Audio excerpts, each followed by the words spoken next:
নমস্কার বন্ধুরা, আমার বঙ্গগৃহিণী চ্যানেলে তোমাদের প্রত্যেককে ওয়েলকাম। আশা করছি তোমরা সকলেই ভালো আছো, আমিও ভালো আছি। আগের দিন আমি তোমাদের সাথে ফ্রায়েড রাইসের রেসিপি শেয়ার করেছিলাম। তো তার সাথে খাবার জন্য তো কিছু চাই। চলো, তাই আমি তোমাদের সাথে আজ ছোট আলু ও পনিরের দম রেসিপি শেয়ার করব। এটা তো অনেকেই চিলি চিকেন, চিলি পনির, পনির বাটার মশলা, চিকেন বাটার মশলা অনেক কিছুই খেয়েছো। তো চলো কীভাবে বানাচ্ছি রেসিপিটা তোমাদের সাথে শেয়ার করি। এই রেসিপিটি করতে আমার লাগছে ছোট আলু আর পনির। প্রথমে কিছু ছোট আলু খোসা সমেত ভালো করে জলে ধুয়ে একটা কাঁটা চামচ দিয়ে আলুগুলোকে ফুটো করে নিলাম। এবার কুকারের মধ্যে একটু লবণ দিয়ে আলুগুলোকে সেদ্ধ করতে বসিয়ে দিলাম। এদিকে আলুগুলো সেদ্ধ হতে থাক, আমি পনিরগুলো কেটে নিলাম। পনির কাটা হয়ে গেছে। চলো এবার এই রেসিপিটার জন্য একটা মশলা বানিয়ে নিই। একটা ফ্রাইং প্যান বসিয়ে দিয়েছি। এর মধ্যে প্রথমে একটু সাদা তেল দিলাম, এরপর তেজপাতা, শুকনো লঙ্কা, এলাচ, লবঙ্গ, টমেটো, আদা, চারমগজ দিয়ে নেড়ে চেড়ে 2-3টে কাজু বাদাম, একটু লবণ হলুদ দিয়ে ওর মধ্যে অল্প একটু পোস্ত ও একটু সাদা তিল দিয়ে ভেজে নামিয়ে রাখলাম।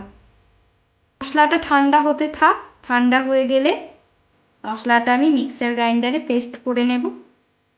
এদিকে আমি ফ্রাইং প্যানটা বসিয়ে দিলাম, ওর মধ্যে সাদা তেল দিয়ে পনিরগুলো একটু ভেজে নেব।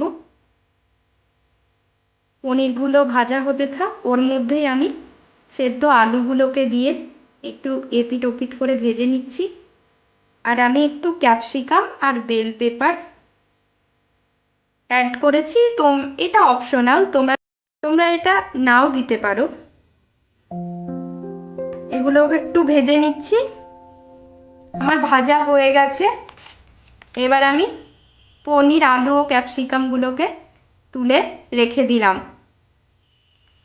ওর মধ্যে আরও একটু সাদা তেল দিয়ে যে মশলাটা বানিয়েছিলাম সেই পেস্টটা আমি দিয়ে দিচ্ছি। খুব ভালো করে মশলাটা কষিয়ে নিতে হবে। ওই বাটির মধ্যে একটু জল দিয়ে দিলাম, মধ্যে একটু লবণ ও চিনি দিয়ে নাড়িয়ে চাড়িয়ে আবারও একটু কষিয়ে নেব। মশলা থেকে তেল ছাড়তে শুরু করে দিয়েছে। ওর মধ্যে আমি একটু মিট মশলা দিয়ে নেব। তারপরে ভেজে রাখা আলুগুলো দিয়ে আরও একটু নেড়ে চেড়ে পনিরটা দিয়ে দিলাম। পনির দেওয়ার পর আলু ও পনিরগুলো আবারও একটু নেড়ে চেড়ে আমি একটু জল দিয়ে, তোমরা যেমন গ্রেভি খেতে চাও সেই পরিমাণ মতো জল দেবে। তারপর আমি 10 মিনিট এটাকে মাঝারি আঁচে বসিয়ে রাখলাম। 10 মিনিট পর ঢাকা খুলে নেড়ে চেড়ে কিছুক্ষণ রেখে ওর মধ্যে আমি ওপর থেকে একটু কসুরি মেথি ছড়িয়ে দিলাম। তৈরি হয়ে গেল ছোট আলু ও পনিরের দম। তোমরা এইভাবে একবার ট্রাই করে দেখতে পারো। আমি আশা করব তোমাদের অন্য স্বাদের মাত্রা এনে দেবে এই রেসিপি। এবং এই রেসিপিটা পোলাও, ফ্রাইড রাইস, লুচি, রুটি, পরোটা সব কিছুর সঙ্গেই ভালো লাগবে। তো বন্ধুরা, ভিডিওটা যদি ভালো লেগে থাকে তাহলে একটা লাইক করে দিও ও আমার বঙ্গগৃহিণী চ্যানেলকে সাবস্ক্রাইব করে দিও। পাশে থাকা অল নোটিফিকেশনটা অন করে রেখো, যাতে আমার নিত্য নতুন রেসিপি তোমাদের কাছে প্রথমে পৌঁছে যায়। আজ এই পর্যন্তই, আবার আসবো অন্য একদিন নতুন কোনো রেসিপি নিয়ে। সকলে ভালো থাকবে। বাই।